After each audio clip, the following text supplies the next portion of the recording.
Hello and welcome back to Rev Real Estate School. I'm your host, Michael Montgomery, and today we're really excited to be presenting you with Joshua Smith. So if you haven't heard of Joshua Smith, you actually may have heard of him because he does a fantastic podcast called GSD Mode, and I would highly suggest any real estate agent subscribe to that show as well. But, you know, Joshua has this interesting story that I sure as heck can't relate to. But his first year of selling real estate, it was 45 homes, is that right? So 48 deals my first year, and then that led me to, which, you know, to be honest with you, I was pissed. Yeah, right. Because my goal was one a week, and I fell short of that. But then the next year, I'm like, okay, I want to go double this thing. But when I started breaking it down, now you got to remember this was 2005, so we didn't have DocuSign, we weren't using scanners, no smart, so things just took a little bit longer.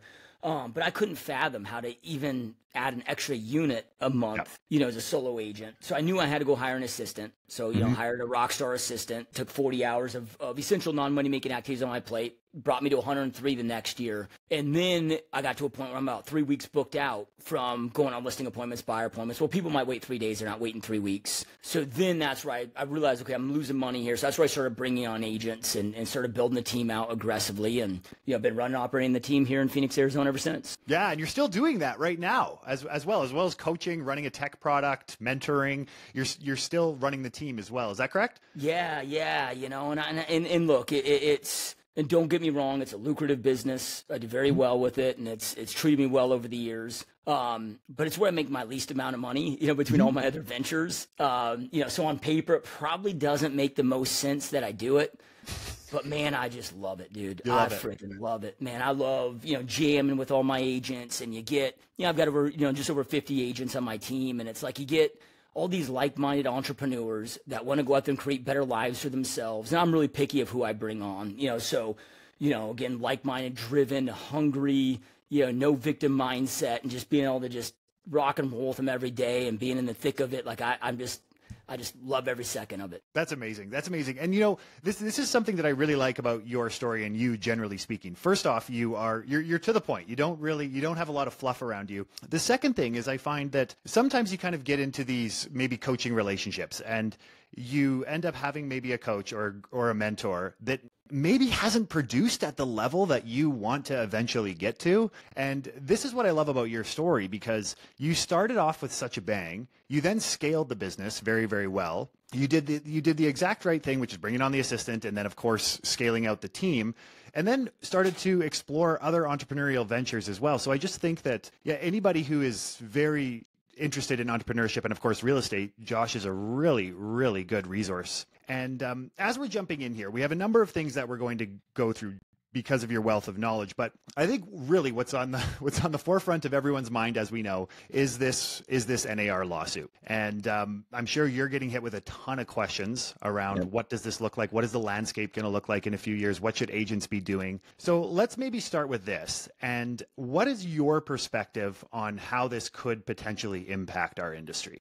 So look, if and I don't know, I wasn't in the rooms with NAR and with the DOJ, and so this is just my theory, is that this settlement was NAR's best play that they could come out with in hopes that it would appease the DOJ and get them to sign off on it. But from everything that all the research that I've done based on how the DOJ truly wants this set up, this does not meet their full requirements. And NAR just recently came out about a week ago. You had president of NAR, head of their legal team. And I thought it was really interesting, right? So they're talking about, okay, hey, these NAR changes are coming about in July. But then they followed that up with, okay, we don't expect court approval or to hear a count or however this is going to go until the end of 2024.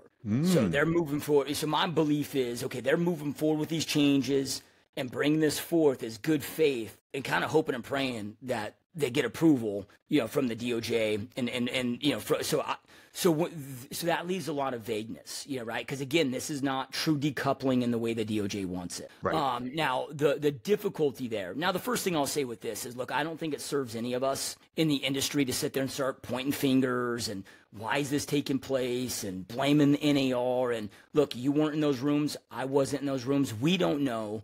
NAR might have went to bat for us at the highest possible. Like, this might have been the best play possible. Yeah, I know. And the reason why I'm bringing this up is there's so many that are like, oh, NAR sold us out and they're blaming the NAR. And look, and I'm not saying they did or didn't.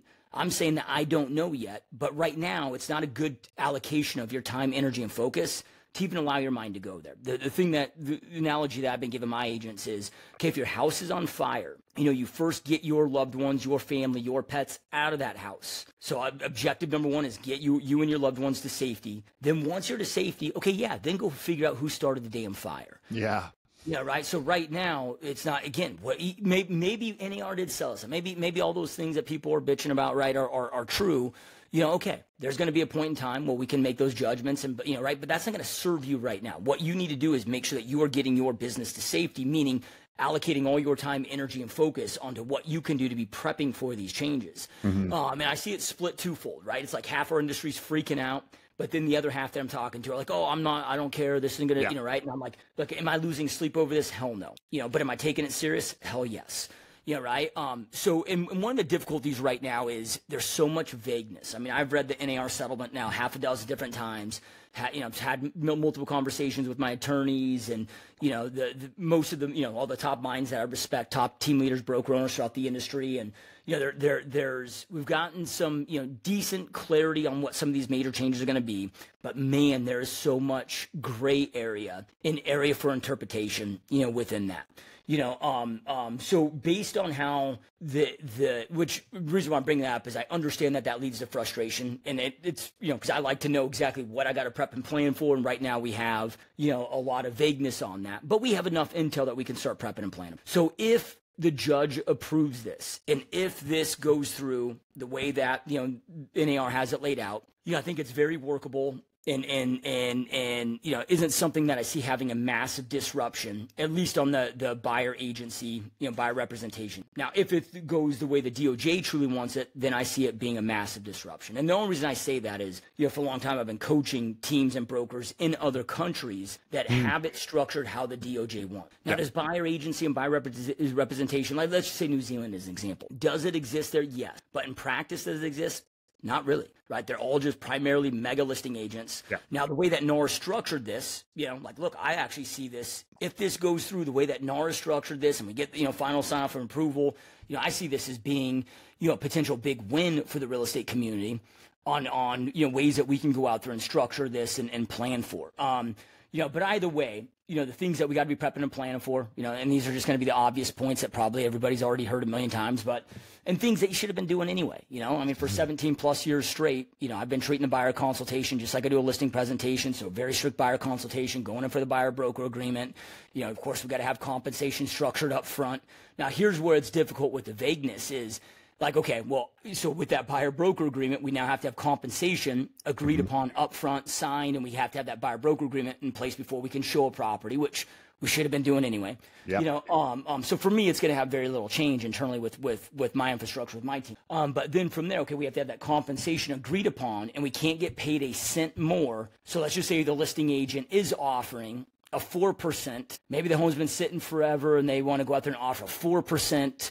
A buyer agent representation fee, but your buyer broker agreement signed at 3%, right, or whatever the fee is that you want to charge. Well, you can't get a cent more than that. So then from there, okay, can I go in there and just charge, 5 or 6% on the buyer broker, agreement, and have verbiage in there of, okay, in the event, like I'm only charging this fee if I'm able to negotiate this in and get this paid by the seller, and then have verbiage for a minimum fee in the event that the seller can't pay.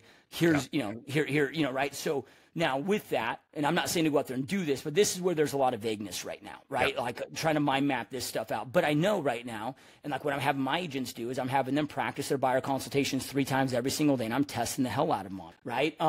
Okay, listing presentations, it's going to be important too. And we got to go out there and just mind map this stuff out of, okay, let's just say buyer agency is disrupted and just disrupted slightly. So let's just say, okay, you got maybe 5% of the buyers now going direct to listing agent. Okay, well, that's going to impact your listings because now you're going to get phone calls where you got to go show that property. Well, if they're not willing to pay a buyer representation fee and your seller isn't willing to pay that, okay, are you going to go open those doors for free? You know, like what are the services that you're going to do for free? What's that fee structure going to be? So, you know, there's enough intel where we can start prepping it and being proactive with these changes. But the biggest piece of advice I'd give is, you know, don't operate from a place of fear. That isn't going to serve you. But instead, you know, focus on what we can control. So go out there and be proactive, you know, master your presentations, articulate your value, you know, master your negotiation skills, master your skill set. And for those that do, I think that we'll go out there and flip this into a net positive. Yeah, that's so well said. And, you know, bringing up New Zealand or, you know, the UK where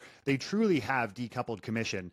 Well, one thing that I typically talk to agents about is, do you think that there's top producing real estate agents in New Zealand? And they, Yep. Yeah, absolutely. Well, then, I mean, I understand that this is a meaningful change if we do move towards full decoupling of commission, but in no way does that mean that you're going to sell significantly less real estate. And I think in many ways, in a lot of this is it was the DOJ in a sense trying to trim some of the fat around agents that kind of go out, just maybe live off of doing the odd deal here and there and potentially not serving the client. And the majority of the agents that I talk to, like, they want to do a good job. And in a sense, I almost think in a way, like the regulator of just letting agents flock into this industry without a lot of training, mentorship, anything like that has kind of led us to this. And I think there's a real opportunity, as you're saying, I think that in a sense, there's kind of some excitement that should be within agents. I understand that there can be trepidation, but the excitement is anytime that there's changes like this, there's opportunities too, isn't there? Yeah. Yeah, 100%. Because I mean, looking at this, of okay, well now, and not that we couldn't before, but now, okay, okay, if you're okay, I've been doing this for 20 years now, sold over 7,000 homes. I believe that my negotiation skills and the service that I provide for a client are far superior than a brand new agent. So should a brand new agent get paid the same as I get paid? You know, and again, there's always been, you know, it's always been negotiable. So, you know, but now it gives us the opportunity to go out there and force the hand of charging what we believe to be worth. And don't get me wrong, there's going to be a lot of discounters out there, you know, and there already is, Yep. You know, when it comes to that. But yeah, I mean, it's like, look, it's like, I always look at this as, it's like playing poker, right? Here's the cards that you've been dealt. Like, you can't ask for a new hand. It's just, here's the cards you got, man. You play the cards that you got, and you go out there and make the best of the situation. You know, you can't control markets. You're going to up markets, down markets, everything in between. You know, you can't control, you know, agents freaking out about AI and technology. And I'm like, dude, you can't. Like, change is inevitable. It's always taking place, always is taking place, always will take place. Why resist something that is? You know, and I just find that, and not just from my own personal experience, but also, you know, those that I see in the industry kicking ass, you're the ones that embrace it. And they look for the opportunity, you know, to be had with that. And, you know, and look, I think the bigger problem, more than the NAR problem, that's going to blindside more people, is this deeper economic winter that we're stepping slowly, but we're stepping deeper and deeper and deeper into. That's on nobody's. I think that this is going to wipe out way more agents than I think people are massively distracted right now. What they really should be focusing on, you know, not to say to not focus on the NAR stuff, but I agree with you, man. And even with the economic changes, it's like my business has been able to grow and expand for 20 years straight. I've been through the two biggest booms our real estate, you know, market's ever seen in U.S. recorded history, and I've also been through the biggest crash too, in recorded history. My business has grown regardless, you know, not because, you know, but it's just because I go out there and pivot, adapt, shift accordingly. And there's always business to be had for people that take this serious and are willing to do what it takes. Love that mindset. So I definitely want to get into this around how you've definitely increased your business during dips. So let's first talk about this economic winter. What do you think is driving it? And then we're going to get into what agents can do. So let's start to think through what that landscape could theoretically look like in the event of that occurring, which, I mean, we are moving in that direction pretty quickly. Yeah. So, and again, I'm going to go off theory, because when I say this stuff, like, nobody truly knows. And there's probably some people that know, but like, you know, Hugh Hendry's example, who's one of the greatest hedge fund managers of our time. You know, he has a saying out there. He's like, there's probably about 6 people on the planet alive today that truly know money and truly know how money works. But there's only probably 6 of them. And those 6 aren't you and I, you know, right? Or anybody watching or listening to this. And, you know, so with that being said, my best from and I do a lot of research and due diligence, and, you know, I have a pretty deep understanding of monetary policy, fiscal policy, and, you know, pay attention to geopolitics at a pretty high level. And not that it necessarily serves my business always, but just because I'm a very curious human being. But I believe that the system got fractured during the great financial crisis and was never fixed. So I believe that we are in essentially like a 16, 17-year silent depression. And this has just been a slow buildup, where I mean, because if you look at, and I'm not going to pretend to know what's going on in Canada.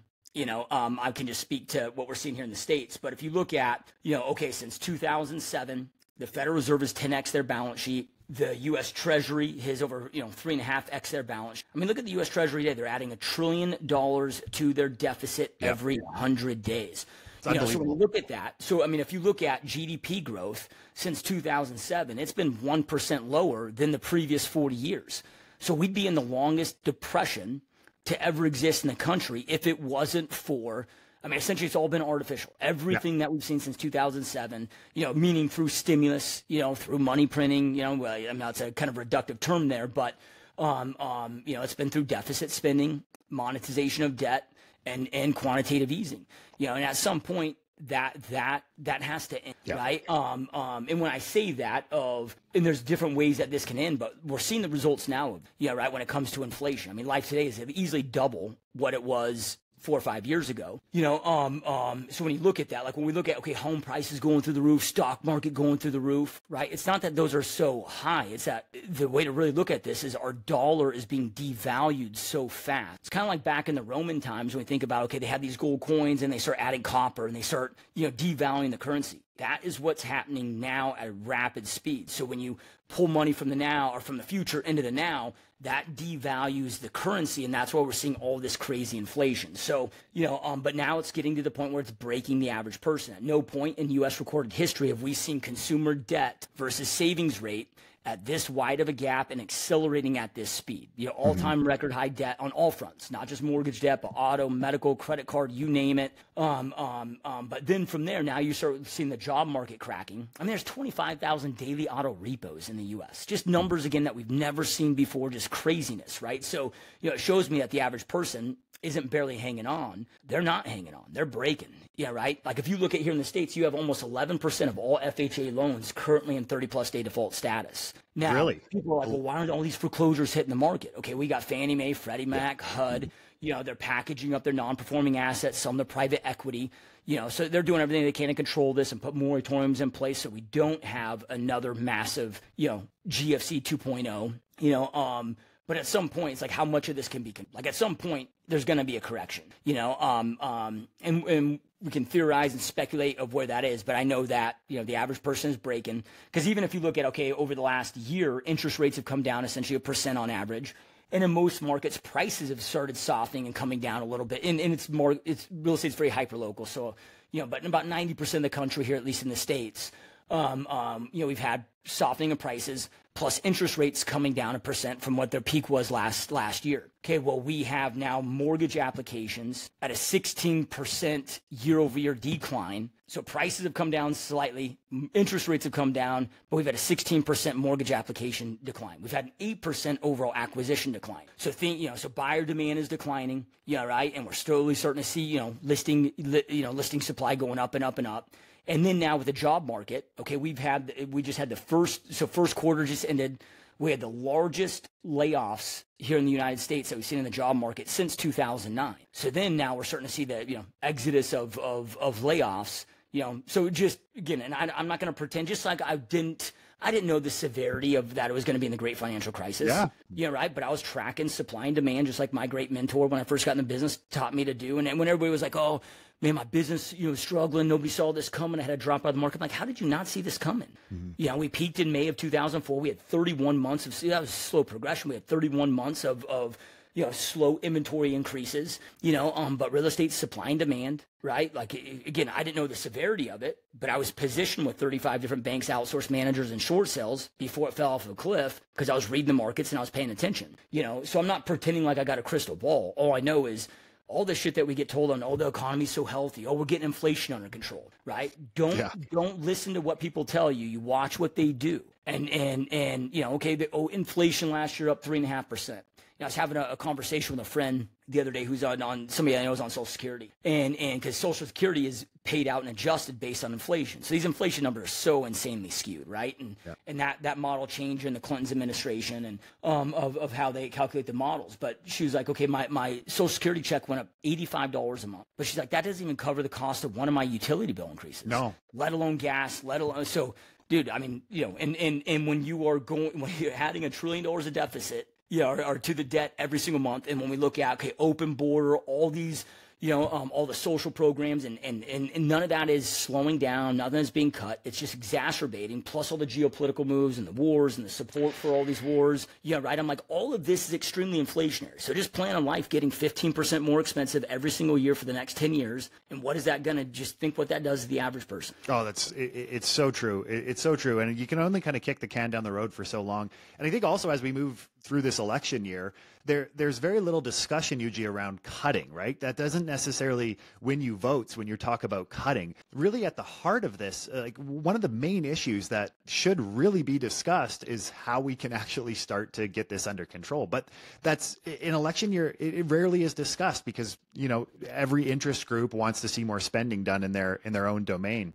So as you're starting to think through this, and as we start to think through as real estate agents, how we should be starting to position our businesses, what are some suggestions that you have for agents as they're starting to move through some of these changes that may see, or, like let's say that there's 1,000 listings that occur in your town and that decreases to 500 in those 9 months to, 18 months to sell. How are you coaching agents right now to start thinking through how to set themselves up for success in going through something like that? Yeah. So there's multiple different things, right? So number one, let's talk about like your own business, meaning like you want to be the speedboat, not the Titanic. Yeah, right. Like a Titanic iceberg, like boom, they couldn't turn right and then you sink. So what I mean by this is being extremely smart right now with your finances. Right? Being nimble, being able to make quick moves, like be able to scale up, scale down fast. So I wouldn't be getting yourself into long-term leases or, signing, some big, massive 1-year contract on something that isn't proven to work, right? So just like get yourself in a position where, again, you can scale up or scale down fast. So you can ensure that you're profitable, and you should be, making sure every dollar coming in and every dollar going out is accounted for. So tracking your numbers, run your business as a business, treating your business as a business, right? So that's number one. Number two, the best piece of advice I ever got. Right. This is one thing that we didn't talk about in the beginning of, I know those numbers of mine might sound impressive to some, and I know some that have blown past my numbers. I'm by no means the, close more than anybody in their first year. I've got buddies of mine that, did 60, 70 units in their first year. Right. But with that, yes, I was at a time in my life where I was willing to, I wanted to change. I needed to change. I was sick and tired of being broke, and I was ready to do whatever it took to go out there and make money. And so I was willing to work my ass, but that alone isn't enough. Like, you need the right mentor. So I went and found the biggest badass I possibly could in my market. He's one of the top team leaders in the country at the time, and figured out how to go position myself to work with him and be mentored by him. And one of the first piece of advice that he gave me, which has been probably the best advice I ever got in my whole entire career, was this. Like, look, if you want to have a long-lasting career where your business continues to grow year over year, regardless of the economy, regardless of the market, he's like, you get damn good at acquiring and servicing traditional buyers and sellers. Then you get damn good at acquiring and servicing investors. Then you get damn good at acquiring and servicing distressed property. Because no matter what's going on with the economy, no matter what's going on with the market, one of those is always going to be strong. But then he's like, but then you got to get damn good at also your ability to read markets, so you know at what time you need to start pivoting. And throughout my 20 years of doing this, I mean, I've had different seasons where traditional business is dominating my business. I've had it where it's distressed, REO and short sales, or investors.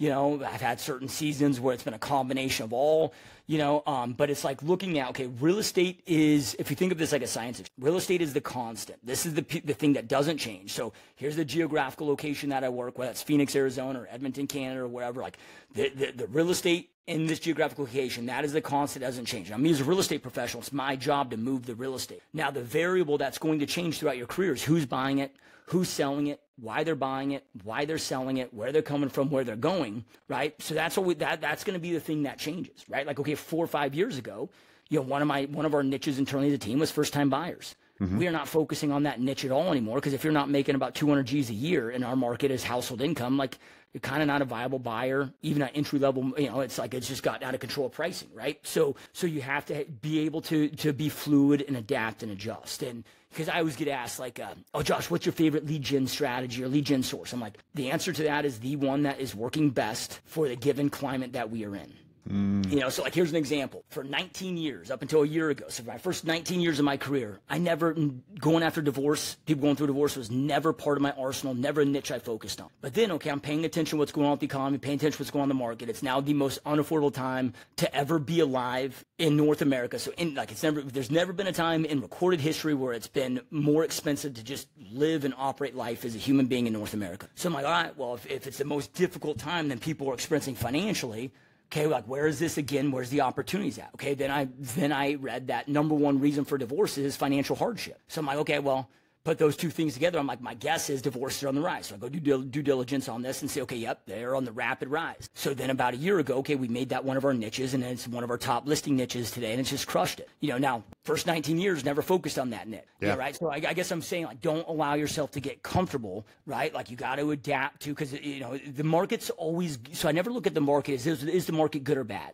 It's always good for somebody. As real estate professionals, it's our job to identify who the market is good for, and then position ourselves and adapt and change with our marketing, prospecting, focus, energy on whom that market is good for. So if you look at, like, let's just say 2020, 21, where markets were just going, you know, skyrocketing up, kind of the post-COVID catapult. It's like, okay, the media is like, oh, the market's so great. Okay, it was great if you were a seller. Fucking sucked if you were a buyer.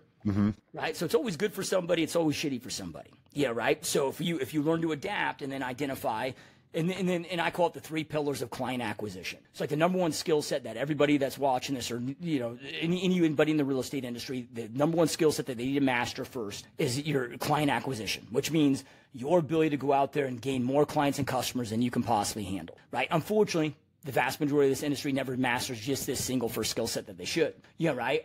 So I call it the 3-legged stool to client acquisition. The reason why I call it 3-legged stool is you remove a leg, it's going to fall over, right? So we got strategy. So at a very high level, you have to have the ability to identify who has the highest probability of buying or selling or needing your services based on the market that we are in. Number 2 is process. So with strategy, that's just who we're going to go out there and target. Again, who has the biggest need, the deepest need for my services based on that market. You know, then from there, then we have stool number 1 or 2 is process. So now who I'm targeting. Okay, what process is just how long, how frequent do I need to follow up to maximize conversions? And then the 3rd leg to the stool is skill set, right? So skill set is just how good I am at doing the things I'm doing. You know, how good am I at, you know, having effective conversations, setting the appointments, conducting the appointments, right? But if you have one of those 3, pillars missing, okay, you're gonna suffer when it comes to your ability to go out there and convert. Can you walk me through that? Because you've clearly recently done this, probably, when it comes to divorced folks. So how did you start to think through those three legs of the stool specifically for divorced folks? Yeah. So okay. So then it's okay. So we already kind of talked about how I identified them as is a niche, right? And there's a lot of other great ones like absent. You know, if I'm going after the listing side, you know, absentee owners is one that's crushing. I mean, there's others too, right? But with divorces, okay, I already walked you through how I came about with those. So then from there, I'm like, okay, well, how long? Because, okay, if I'm getting the data as soon as they file the divorce, how long does the average divorce take from file to finalization? Okay, it's between 90 and 120 days. Now, that's average. Okay, so then what's the longest? Okay, the longest usually is about 6 months, right? You know, and just going out there and doing that due diligence. So then from there, okay, I need a follow-up protocol that's at least 6 months, right?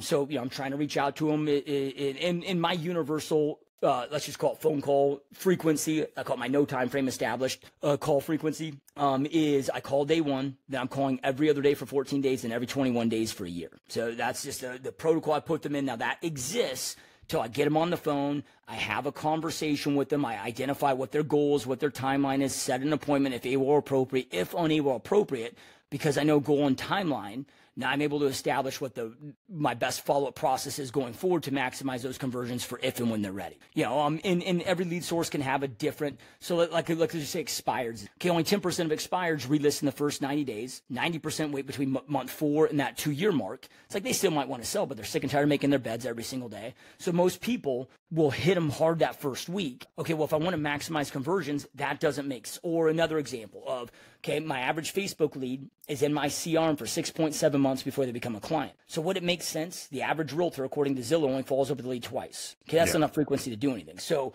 so then, okay, if they're if it's a long-term nurture lead, then it would make sense that I have, so I have a 1,000-day follow-up protocol, with Facebook or PPC leads, right? So got to make sure that we're based on the life cycle of that lead, that we're having enough frequency and then our long enough frequency or long enough timeline, but then enough frequency within there. So if we just look at, okay, if you're getting a 10% dial to answer rate today, okay, that's a damn good answer rate. Okay, then that would mean then with that average lead, okay, I got to reach out to them 10 times before I get them on the phone once. Well, then I know that it takes 5 no's to get 1 yes when I go in and asking for the appointment. Okay, so then on with the average lead, then that's going to mean 60 reach outs and 6 conversations on average before I set 1 appointment. So the huge mistake when it comes to, lead conversions, because so many in this industry think they have a lead gen problem. I've met very few that have a lead gen problem. Most of them have the inability to convert those leads into appointments, so they really have a lead follow-up problem, right? And I always look at like lead gen is like going to the gym. That's the fun kind of part of it. Then the lead follow-up is like all the meal prep and dieting that everybody hates to do, but it's like it's where you get 90% of your results, right? So that's process, right? So then skill set. Now, skill set is, again, how good are we at doing those things? And again, I mean, the amazing part about our industry is 95% of our industry will never go out there and focus on skill set. Mm-hmm. They're so uncommitted. So, I mean, if you guys dial this stuff in, it's like fishing with damn dynamite in this industry. So I'm talking about skill set. I'm like, hey, this just comes to your obsession of mastery. Like, okay, I am the guy. Because if you look at, I'll just use Jim Rohn's, famous saying of, if you want extraordinary results, it's about doing the ordinary things extraordinarily well. I'm just here I'll save you a lot of time and pain and money right now. There is no magic bullet. There is no, magic pill. There is no secret sauce. So stop looking, right? It's about doing the basics, doing the fundamentals, but mastering those, doing those better and doing those more consistent than your competitor. Yeah, right? So like I'm the guy that will focus and obsess over my pre-frame openers of a conversation. So the first 2 sentences of my script, okay, I obsess over those. I split test those because I know my script, if I don't have the right pre-frame opener, my script is irrelevant. Right? Because if it doesn't matter how good your script is, how good your offer is, if they're not listening to it, so like one thing that I push my agents to do on a very heavy level is, okay, I make them practice their buyer presentation and listing presentation 1,000 times each in their first 12 months on my team. Wow. I'm like, look, you get in 1,000 reps. By the end of your first year, you go up against head-to-head with somebody who's been doing this 30 years and kick their ass. Yeah. Right? So, skill set is just how good are we at doing those things? Like, how often are you practicing your scripts and the most important things?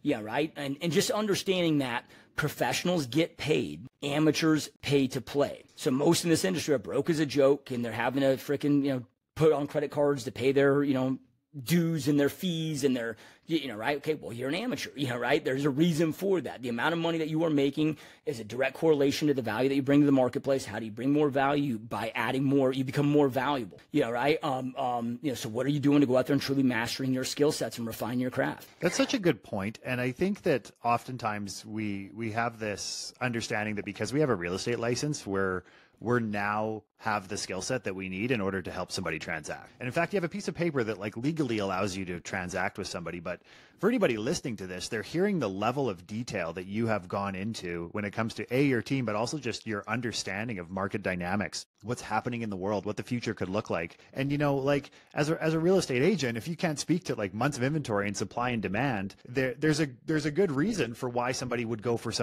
with another agent. But here's the other thing that I'm really hearing is like, if you have 1,000 reps at something, a lot of times agents that I speak to, they also struggle with this whole notion of confidence. If you have 1,000 reps on Joshua's team of doing a listing presentation, you're going to walk into that listing presentation, you're going to know what you're going to say. That doesn't mean you're not going to be a little nervous walking into your first one, but holy smokes, you are going to be dialed into that process. And consumers can feel it, can't they? Like they can feel when you're just kind of winging it or when you actually have a system that you are following. And and I've had it like with lawyers, accountants, things like that. When I notice that they're kind of winging something, I'm drawn away from them. And then when they have a very systematic approach to their business, I'm very drawn to that individual. So I think that there's a lot that can be gleaned from that.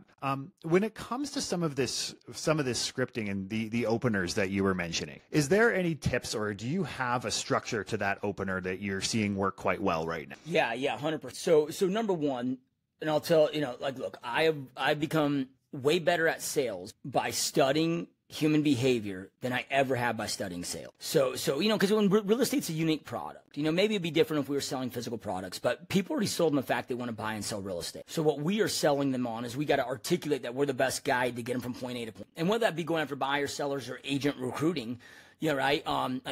Agents already sold them the fact that this is the career choice that they want. I just got to articulate that, hey, I'm the best guide to get them from where they're at to where they want to go, right? So at the end of the day, we're not actually selling a physical product, right?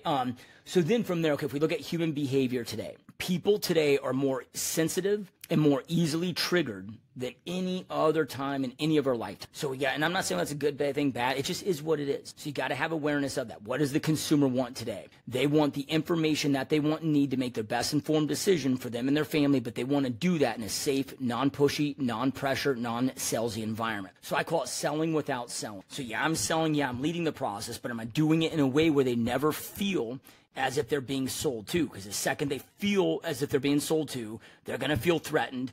That's where they go into fight or flight mode in the brain, and they're looking to do that fight or flight. That's where you get the hard shutdowns. No, I'm just browsing. No, I'm not buying. No, we're not selling. We're not interested. You get the hang-ups because they're either looking to fight you or flight, right?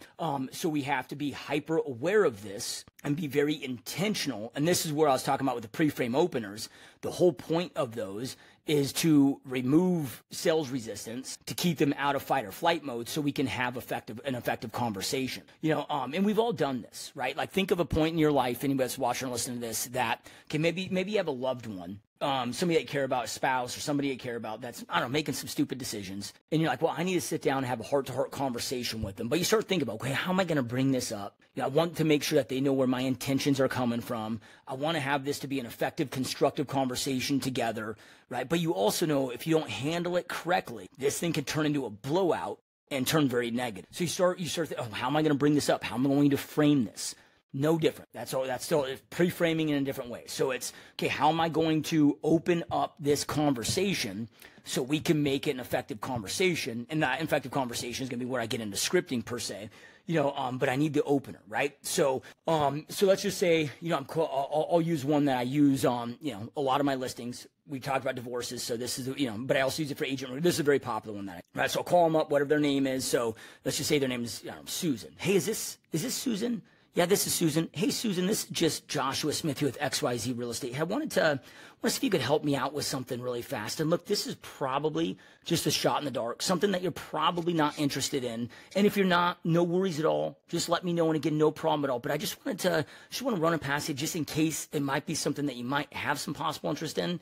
Then boom, I go into the script. But let me break down that pre-frame and why that's so important. Because it's not about not sounding, we don't want to sound like other realtors, but we also need to be intentional about not sounding like other recent sales experiences that they've had.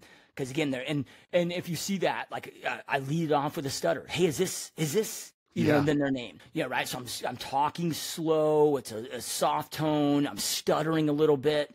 Because I want to sound non-salesy. So it feels awkward in the beginning, but I'm just telling you guys it's effective as shit, right? So when I lead off with, hey, this is probably something that this is probably a shot in the dark, something you're probably not interested in. Okay, like what salesperson leads off with that? Yeah, right? So it diffuses that sales resistance, but it also creates curiosity because they start thinking, well, what if I am interested? But then from there, I lead in with, hey, and if you're not, no worries at all. Just let me know. And again, no problem at all. Front, I've given them permission that it's okay to say no. Right? Or a popular one I use on buyer leads, right? Because what do buyer leads always say? Oh, I'm not looking. We're just browsing. We're not looking. So part of pre-framing is mirroring, right? So just like before they even bring it up, if you have popular objections that they come up or those shutdowns, I'm going to bring it up before it even comes out of their mouth. Right? So, hey, I know you're probably just browsing, not looking to make a move now or anytime at all in the near future. So just hypothetically speaking, I mean, if you were to make a possible move in the future, what would you say your best guesstimate to when that time frame might be. 6 months, 1 year, 2 years, 3 years. Again, just hypothetically speaking, what would you say your best guess to that time frame might be? I get everybody to open up, right? Because you remove that, because again, the objective of conversation number one is to identify timeline, identify goals, set appointment if able or appropriate. If unable or appropriate, to get the appointment. Now, because I know timeline and goal, I know what my follow-up protocol needs to be to maximize those conversions. Because if you want to get damn good at conversions, like you got to get good at the front and get end of the game. So like the low-hanging fruit, the people that are ready to rock and roll right now. But then it's just a law of averages, man. You're going to have people ready right now. You're going to have the 3-month people, the 6-month people, the 1-year people, the 2-year people, the 5-year people. Luckily I got into real estate at 23 years old. So I'm almost 43, so 42 right now. And I'm planning on doing this for another 20 or 30 years. Yeah, right. So it's like I'm playing the long game too. I don't care. Like, of course, we all want the now business, but it's not going to shake out that way, right? So I just want to maximize conversions for if and when they're ready. And when you're playing the long, the front end of the game, the mid game, and the long game, and you do it right, like your business will just continue to scale. I love that. And everything is very methodical with that pre-frame opener, even when I'm listening to it. So I was trying to picture myself as being a potential lead of Joshua's, and when you were saying it, to see if I was triggered at any point in time, and not once was I triggered. And here's the other thing is, like, the consumer may say to you, I'm not interested, goodbye. Like, you could still end up getting that person that goes the other direction, but ultimately you've made it such that that's not an issue. Where a lot of times with these cold call scripts, you're almost trying to, I feel like a lot of times, even when I get them, I'm kind of being backed into a corner, and you can feel it as a consumer. You can feel that salesperson moving you down this pathway, and I get frustrated. Where you just open up with this fact that this may not be for you. So now for the remainder of the conversation, me as the consumer, I have a way out. And then I'm open to the conversation then, versus me trying to think of a way out of this. You've already given me that opportunity. Might as well listen to this Joshua guy and see where we go with this. Yeah. And look, it's because I'll get agents all the time like, hey, I know I need to be selling, but I just don't want to be that salesy, pushy, totally. Right? And I'm like, good. And I'm like, nobody else wants you to be either. I'm like, that's the least most ineffective way to go out there and sell. But I'm like, there's a reason why you feel that way, because you hate when it's done to you. And if you hate when it's done to you, everybody else is going to hate it too. Yeah, right. So just like, I think this is really important. It is, like, I don't look at anybody as a lead or a prospect. I understand that this is somebody's son or daughter, or mother or father or grandparent. These are real human beings with real needs, real concerns. So like, I got kids. I just look at this. Okay, well, my daughter, who's 15 right now, when she graduates and is at point in time of her life where she's buying, and maybe she's in a state that I can't help her with and represent, she becomes a lead in some random realtor's database. Well, how do I want her to be treated throughout that process? When I fly out to go see her new house, and how much that experience must go while I'm in town to be like, hey, I need to go meet you a realtor and shake their hand because they took such amazing care of somebody that means so much to me. Then I also think through, okay, what would make me want to strangle that motherfucker, right? Yeah. So then, okay, like, I just pretend every lead is my daughter or my son, right? Like, I mean, these are human beings that, again, have real fears, real concerns. And people are not going to do business with you until they understand that you care and give a shit. Yeah, right? How do you give a shit? Well, you give a shit by paying attention to what people want and giving them what they want and treating them how they want to be treated. Yeah. That's such a beautiful way of thinking about it. It's just thinking about, like, if this was my son or daughter, how would you want them to be treated as they're going through this process? So after we've made some potential connection and we have people into our CRM, we oftentimes get hit with this question around, what do I say when I'm following them? And they haven't maybe they have 10, 15, maybe they have 200 people that they need to follow up with, but it stops them because they're like, well, what do I actually say to this person when I know that they're not ready to purchase or not ready to sell at this point in time? How do you go about coaching an agent through the follow-up process? Yeah, so love it. So, and for me, I operate off of understanding the objectives and the frameworks. Because even with scripts, I mean, like, look, I mean, here's, my agent playbook. It's like we've got a SOP and a script and everything for every little thing possible. And so this might sound hypocritical, but the reason why I have that in place is, look, when I take a brand new agent fresh out of school, I got to eliminate the guesswork because I need to get them making, 20 G's a month after splits within 6 months. And, but as quickly as I possibly can, I want to get them off scripts. I want them understanding the objectives and the frameworks, right? Because then things go off script so fast. So this way, you're not sounding like a telemarketer, so we can just, again, it's about having effective conversation. So, and this is just going back to what I just said earlier, okay, I don't look at anybody as a lead. So I don't look at this as my lead follow-up list. I call it my daily impact. So then my mind is, okay, maybe I got 75 people I got to follow up with today. Okay, my job is to impact in any way I possibly can, real estate related or not, as many of these 75 people that I got to reach out to today, right? Because at the end of the day, I mean, we got the name of the game of real estate is get people to know you, like you, trust you, be aware of what you do for a living, follow it frequently, your business continues to grow and expand. How you get them to know you, like you, trust you, is by developing that rapport, developing that connection, and you do that through showing people you give a shit, right? So at a very high level, the deepest desire of all human beings is the feeling of significance. It's why people love dogs so much. You walk in that door, you're their world, right? So it's why dog's man's best friend, right? Like no animal makes you feel more significant, right? So, okay, now I don't do this from a place of deceit or manipulation. I don't know about you guys, but if my clients don't exist or my potential clients don't exist, I don't have a business. I can't put food on the table for my family. So they are the hands down the most significant thing to my business. So if they truly are the most significant thing to my business, why don't I show them their significance to me? Yeah, right. So okay, we talked about objective of that conversation number one. Now, objective of every single conversation post that initial conversation is number one, to deepen and develop rapport and connection, and deepen rapport and connection. Then to reconfirm goal, timeline, set appointment if able or appropriate. And why do I say if able or appropriate on setting an appointment? Okay, for me, I start getting aggressive. Never aggressive with people, but aggressive with frequency. So frequency of attempts of asking. Never aggressive with people. Like one of the best things I ever did in my business was implement a very strict absolute no pressure policy. Right? But just aggressive with adding that value and re-asking every time we have that conversation. So if they're 2 years out, okay, I'm not going in for the appointment. Yeah, right? So then from there, though, it's developing that connection and developing that rapport. And how do you do that? How do you make people feel significant? Goes back down to Dale Carnegie's famous book of How to Win Friends and Influence People. That's more meaningful today than it was when it was written back in the 1930s. The thing I always challenge my team is I'm like, and just think about this for anybody watching or listening to this. Think about this in your own life. When's the last time somebody gave you 5 minutes of their fully undivided attention? They didn't interrupt you. They didn't check their phone. They didn't hijack the conversation. They're looking at you in the eyes, and you truly, genuinely felt that they were truly interested in what you had to say. Probably can't even think of the last time somebody did that for only 5 minutes. Right? So I just make it all about them. Hey, Michael, how you doing? It's been a minute since we talked, man. I just want to check in and see how you're doing. And hey, last time we talked, you got that promotion.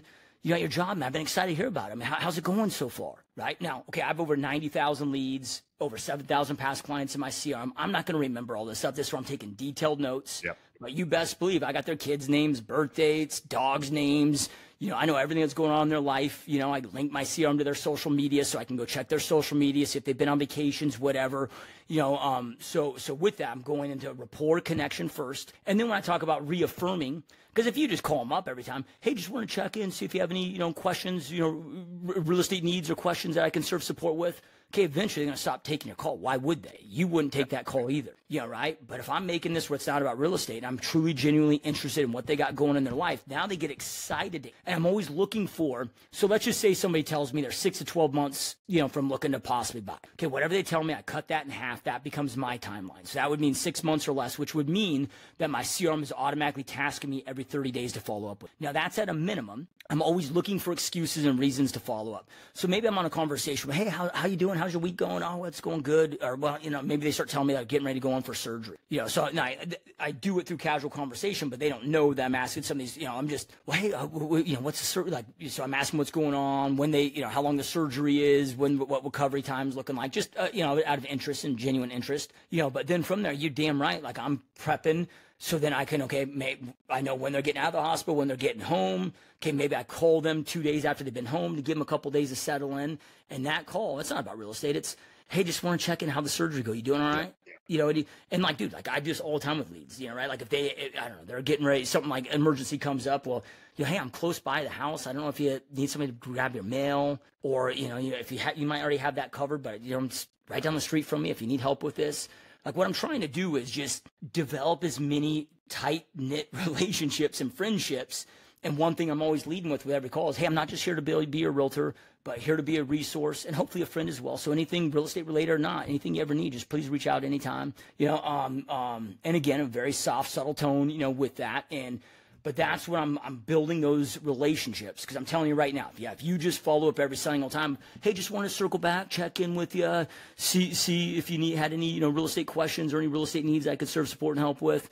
Okay, maybe that's better than nothing. But like, just put yourself in their shoes, right? Okay, the example I was telling my agents the other day, I recently had a coach. This is one of my longest business coaches I've ever had. And I've spent hundreds and hundreds of thousands of dollars investing and with this coach. Like, I'm their client, right? Or was their client. And man, I got a lot of great value out of it, great ROI out of it. But I stopped, even though I was getting a good ROI out of it, because every time they reached out to me or their team reached out to me, it was this upsell me the next product. And I'm all about sales. Like, sell me, I'm cool. But like, just once in a while, maybe just reach out to see how I'm doing. Or even before you lead into the sales pitch, maybe just ask about how my family's doing, right? But I got to a point where I'm like, I just felt used. I just felt like a number. I felt like they didn't care about me. And so even though it was something of value that I was happy to invest in, I stopped because I just got to a point where I felt too used. I'm like, fuck this, dude. I'm done. Done giving this person 100 G's of my income a year, right? I just had enough of it, even though it was something of value. Yeah. That's so interesting. And it's true. Like, as salespeople, we don't mind being sold to, but and this is so common where agents are just saying they don't want to be salesy. So another couple of quick questions here. So when an agent is doing this, there's usually this limiting belief that, okay, they're going to reject me. And then their mind starts to run amok, where they start to think, okay, what am I going to do? How am I going to respond to that? I'm going to feel bad about myself. So rejection just being a part of this industry. If we're going to be in anything sales related, anything in life, really, we're going to have to deal with this nature of rejection. How do you coach agents from a mindset perspective in order to go into these calls and have an understanding that rejection may occur and how to overcome that? Yeah. So it's 100% going to occur, right? So let's just use Zillow is right. Zillow leads. And I know in Canada you guys don't have Zillow, but everybody's familiar with who Zillow is, right? So okay, let's just say you're like the best converter that I've ever met on Zillow converts at 26%.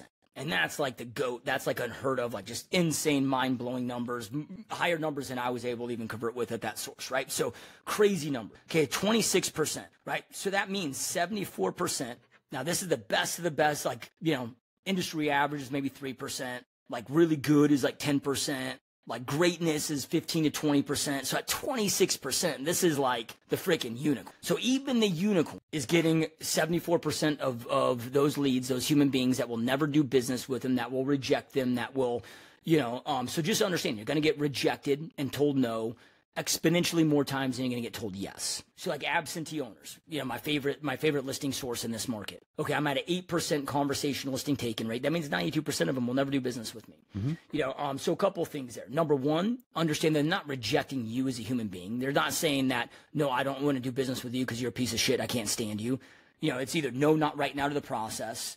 Yeah, right. And even if people do get, this is where you got to detach the process, detach from the outcome. Don't take this stuff personally. Like we've all had, I'm sure, we've all had times in our life where we've acted in a way that maybe wasn't true to who we really are. That maybe we're kind of like, if it got brought up or if you met that person that you treated that way, like you might feel ashamed about how you acted. I mean, I know I've been a piece of shit in my life at times, and I know that that's not who I am. It's just who I was in that moment. And, and we never know what's going on in their life. Mm-hmm. Like, what if you just called them and they just found out that one of their kids has cancer, right? Like, you don't know, right? Like, so with that, like, don't judge it. Don't take it personal, and the other thing that I'll say is, like, if you get the pre-framing right, 70% of sales comes from verbal, nonverbal cues. So if you get the pre-framing right, you get the tonality right, and you know the right wording and the right niche to target, based on the marketplace. Like the worst my calls ever really go, I never get told to fuck off. The worst my calls goes, no, thank you, not interested right now. Yeah, that's what the worst so like, with skill set, that can be them. But here's what I do with my agents is we track it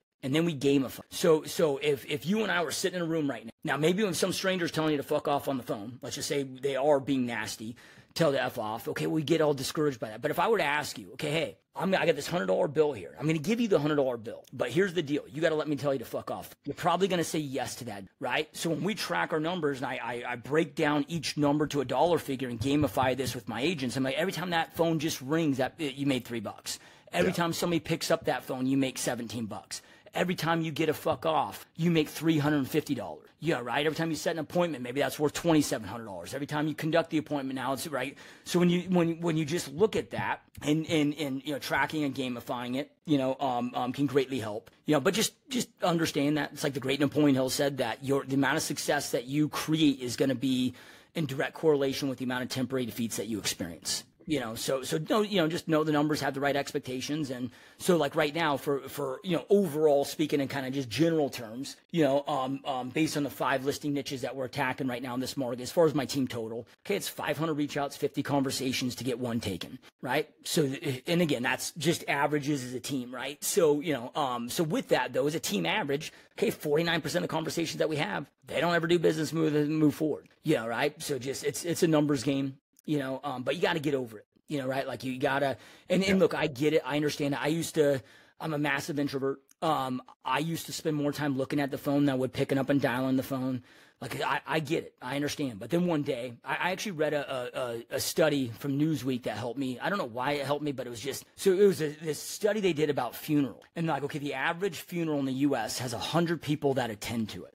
Now if it's raining outside and the weather's bad, okay, only 50% of those show, right? But let's just say 100 people show to the average funeral. Then it broke down. I don't know how they did the research and study, but then it showed that only 6 people of the 100 actually shed a tear at your funeral. So, and I read that, and it just, because again, I wasn't taking the actions I needed to take to go out there and appease strangers that wouldn't show up to my funeral. Yeah. That if I go get off this podcast with you, I go jump in the car, I get hit on the freeway, you know, right, and die. They see it on the news. They may be like, oh, that sucks. 2 seconds later, honey, what's for dinner? Like at the end of the day, and I'm not saying people are inherently bad because I believe that people are inherently good, but we all have our own shit going in our lives. Like nobody is going to bed at night worrying if you can't put food on the table for you and your family. Nobody gives a shit. At the end of the day, nobody fucking cares. Yeah, right? So like you just, so I had to make that decision of, okay, am I going to live for the people that would show up to my funeral and care enough to shed a tear, but I'm